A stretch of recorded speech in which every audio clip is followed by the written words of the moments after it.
El día estaba frío, típico de Londres en febrero, y el viento helado se empeñaba en recordarme que ya no estaba en Harvard. La ciudad tenía una energía única, pero mi mente estaba enfocada en algo más grande. Mañana sería mi primer día oficial en Rutherford Industries, y sabía que tendría que demostrar que merecía el puesto, no por el apellido que llevaba, sino por mis propias capacidades. Mi padre siempre me decía que el respeto se gana con acciones, no con privilegios, y yo estaba decidida a honrar esa enseñanza. Ese restaurante parecía perfecto para un almuerzo tranquilo. Era sofisticado, pero no pretencioso, con una vista espectacular de la ciudad que parecía extenderse infinitamente. Elegí una mesa discreta, pedí una copa de agua con gas y me quedé allí, organizando mentalmente todo lo que debía hacer antes de entrar a la empresa. Estaba tan concentrada que casi no noté cuando el camarero trajo mi pedido. Estaba a punto de salir cuando choqué con alguien en el pasillo. No fue nada grave, solo un descuido mutuo.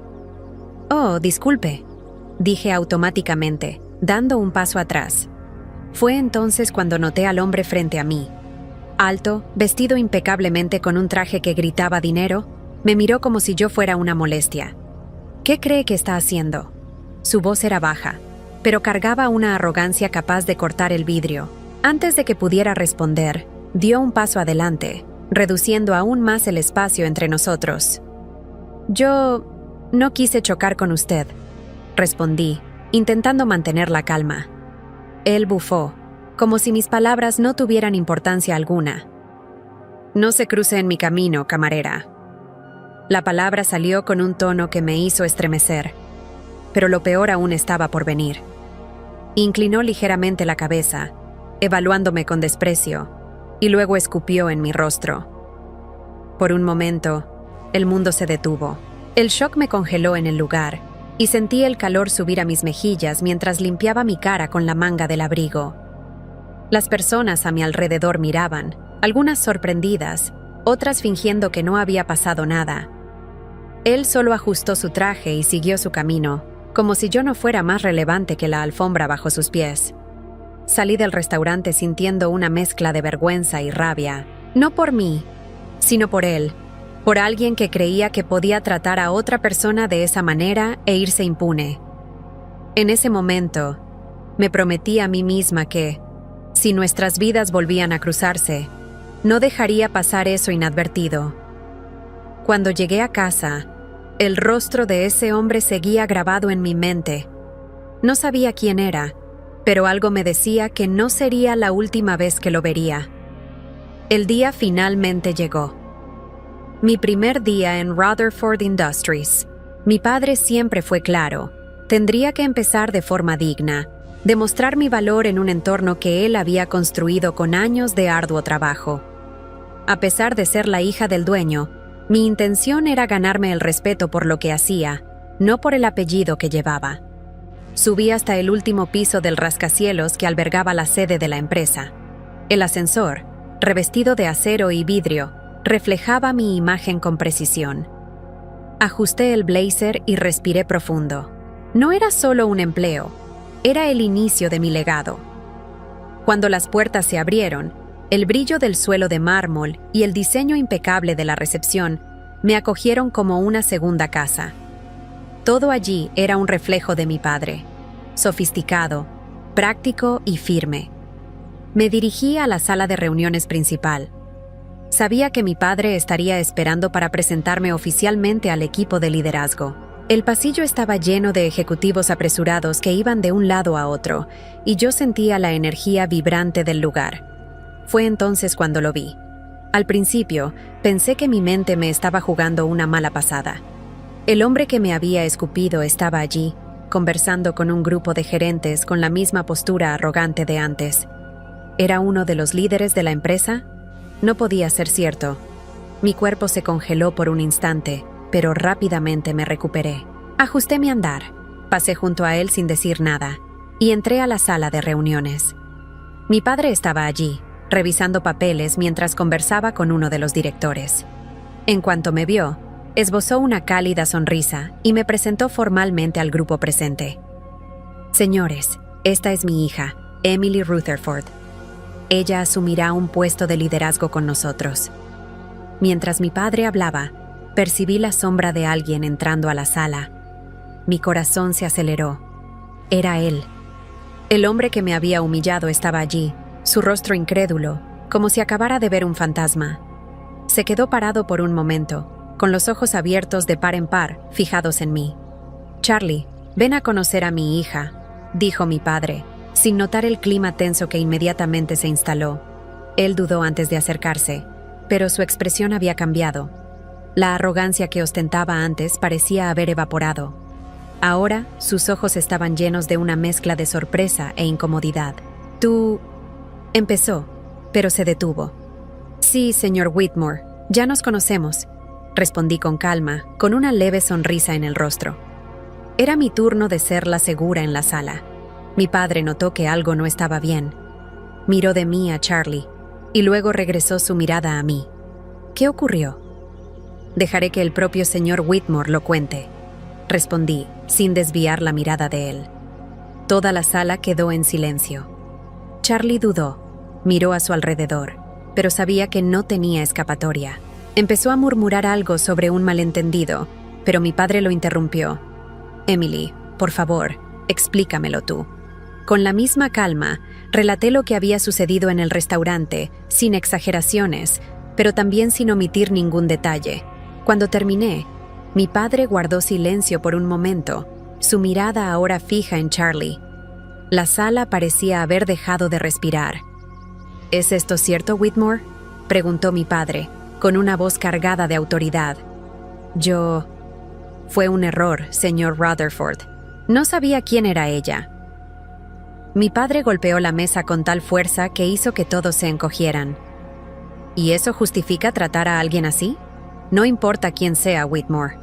Aquí respetamos a todas las personas, independientemente de quiénes sean o lo que hagan». Charlie intentó justificarse, pero mi padre lo interrumpió nuevamente. «A partir de hoy estás degradado al puesto de conserje y trabajarás bajo la supervisión directa de mi hija». «Nutí». El rostro de Charlie se puso pálido, pero no tuvo el valor de protestar. Era como si toda la sala se hubiera vuelto en su contra. Cuando finalmente salió, mi padre me miró. «Si comete otro error, quiero saberlo de inmediato», dijo con una seriedad que rara vez mostraba. Asentí, sintiendo una mezcla de satisfacción y alivio. Pero algo me decía que esa historia aún no había terminado. Conocía a personas como Charlie. No aceptaban perder. Y sabía que él intentaría cambiar la situación, costara lo que costara. El sonido del trapeador contra el mármol resonaba por los pasillos como una melodía irónica. Ver a Charlie Whitmore, otrora el brazo derecho de mi padre, agachado sobre el suelo limpiando lo que probablemente consideraba indigno, era casi surrealista. Pero sabía que no había aceptado esa humillación de buen grado. Su rostro permanecía rígido, sus ojos siempre cargados de algo más profundo que rabia. Una promesa de venganza. Lo observaba a distancia, no por placer, sino por obligación. Mi padre me había confiado la supervisión de Charlie, y aunque una parte de mí quería creer que aprendería de sus errores, otra sabía que era demasiado astuto para conformarse. No pasó mucho tiempo antes de que mi intuición se confirmara. Una tarde, mientras revisaba documentos financieros en mi oficina, noté una irregularidad. Era pequeña, casi imperceptible, como si hubiera sido hecha con extremo cuidado para pasar desapercibida, pero algo en esa transacción llamó mi atención. Una suma sutil había sido transferida a una cuenta externa, y el remitente no era otro que Charlie Whitmore. Cerré la carpeta y respiré hondo. ¿Realmente creía que podía engañar a mi padre otra vez? Me levanté, ajusté mi blazer y fui directamente al despacho de mi padre, llevando los documentos conmigo. «¿Estás segura de esto?», preguntó tras analizar las evidencias. «Absolutamente», respondí. «Es sutil, pero el patrón se repite en otros informes. Está desviando dinero a una cuenta propia, y no empezó ahora». Mi padre se pasó la mano por el rostro, claramente frustrado. «Es un idiota», murmuró, más para sí mismo. Luego, me miró con firmeza. Iniciaremos una investigación completa, pero mantén esto en secreto. Quiero pruebas irrefutables antes de actuar. Y eso hicimos. En las semanas siguientes, una auditoría detallada reveló la magnitud del esquema de Charlie. Había estado desviando pequeñas cantidades regularmente, acumulando una suma considerable. Lo más impresionante era su audacia. Hacía todo esto mientras desempeñaba su nuevo rol, como si creyera que su castigo lo hacía invisible. El día de la reunión decisiva, mi padre reunió a la directiva y convocó a Charlie. Entró en la sala con la misma altivez de siempre, a pesar de que estaba visiblemente cansado. ¿Sabes por qué estás aquí?, preguntó mi padre, con una voz calma pero cargada de autoridad. No, señor Rutherford, respondió Charlie, intentando mantener el control. Mi padre lanzó los documentos sobre la mesa, esparciendo las pruebas frente a todos. ¿Reconoces estos números? ¿Estas transferencias? El rostro de Charlie se puso pálido. Intentó balbucear una excusa, pero mi padre no le dio oportunidad. Desviaste dinero de la empresa a tu cuenta personal. Pensaste que nadie lo notaría, pero lo notamos. No solo traicionaste nuestra confianza, sino que también intentaste burlar el sistema de una empresa que construí con honestidad y respeto. Señor Rutherford, esto es un malentendido, insistió Charlie, desesperado. ¿Puedo explicar? Explícalo ante el juez, lo interrumpió mi padre, señalando a 2 policías que esperaban en la puerta. Se acercaron para ponerle las esposas mientras él continuaba protestando inútilmente. El silencio en la sala era casi ensordecedor. Vi a Charlie ser llevado, su arrogancia finalmente destrozada. Y por primera vez, sentí que se había hecho justicia. Pero mi padre no se detuvo allí. Convocó una reunión con los líderes de otras grandes empresas, usando su influencia para asegurarse de que Charlie nunca tuviera otra oportunidad de ascender en el mundo corporativo. Era el golpe final, pero no por venganza, sino como un recordatorio de que el respeto y la integridad no son negociables. Mientras los policías lo escoltaban fuera del edificio, sentí algo diferente. No era triunfo. Era un alivio profundo, como si finalmente se hubiera pasado la página. Pero sabía que la lección no era solo para Charlie, era para todos nosotros. Los días que siguieron a la caída de Charlie Whitmore fueron intensos, pero también reveladores. La empresa retomó su rutina, pero algo había cambiado. Su historia se convirtió en un recordatorio silencioso para todos en el edificio. Nadie estaba por encima de las consecuencias. Caminaba por los pasillos ahora con una nueva perspectiva. Antes, sentía el peso de tener que demostrar mi valía con cada paso que daba, pero ahora había algo diferente. Las personas me saludaban con una mezcla de respeto y admiración, no porque yo fuera la hija del jefe, sino porque habían visto cómo manejé la situación. Charlie había sido condenado a 2 años de prisión por desvío de fondos. Mi padre no quiso prolongar su sufrimiento, pero utilizó su influencia para asegurarse de que nunca más tuviera acceso a un puesto de poder en ninguna empresa relevante. Esto no se trata de venganza, explicó mi padre mientras firmaba los documentos finales que cerraban el caso. Se trata de proteger los valores que hemos construido. Esta empresa se levantó con ética y no permitiré que nadie la manche. Sin embargo, Charlie no fue el único en enfrentar las consecuencias. La exposición de su comportamiento abrió espacio para que mi supervisión trajera cambios profundos. Me aseguré de implementar nuevos sistemas de transparencia, no solo para prevenir fraudes, sino para garantizar que todos los empleados, desde el conserje hasta el CEO, fueran tratados con dignidad. Mi padre, por su parte, parecía más reflexivo que nunca. ¿Sabes?, me dijo una noche mientras estábamos en la oficina. Cuando comencé, era solo un chico con un traje barato y muchas ganas de trabajar. Mi primer jefe me trató como basura, pero eso solo me dio más fuerza para construir algo diferente. Siempre quise que esta empresa fuera un lugar donde las personas se sintieran valoradas. Lo miré, viendo al hombre que me enseñó todo lo que sé sobre respeto y liderazgo. «Y lo lograste, papá», respondí con una sonrisa sincera. En cuanto a mí, finalmente sentí que estaba encontrando mi lugar. Asumí oficialmente un puesto de liderazgo, pero sin los privilegios que el apellido podría ofrecer. trabajaba horas extra, asistía a reuniones difíciles y aprendía a lidiar con crisis.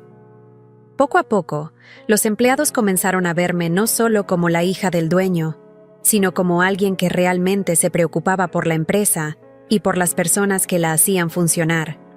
El impacto de lo que pasó con Charlie no fue solo interno. La historia se filtró a los medios, transformando a Rutherford Industries en un ejemplo de cómo lidiar con la corrupción corporativa.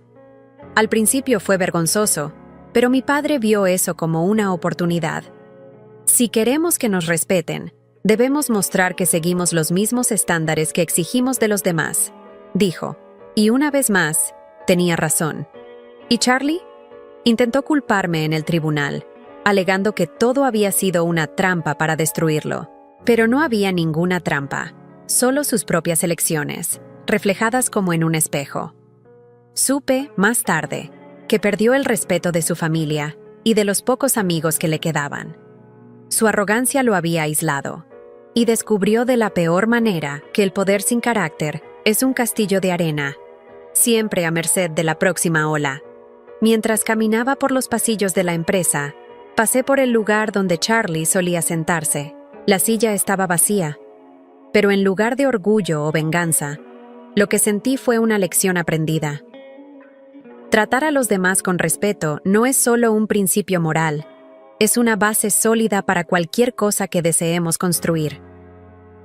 Al final de ese día, volví a casa, y por primera vez en mucho tiempo, me permití relajarme. Me senté en el sofá con una taza de té y miré por la ventana. La ciudad seguía moviéndose frenéticamente, pero dentro de mí había paz. El ciclo se había cerrado, y sabía que estaba lista para comenzar el próximo capítulo de mi vida. Porque, al final, no importa cuánto alguien intente escupirte en la cara, lo que realmente importa es cómo eliges responder. Y yo elegí responder con fuerza, carácter y respeto. Eso, sabía, era el verdadero legado de los Rutherford.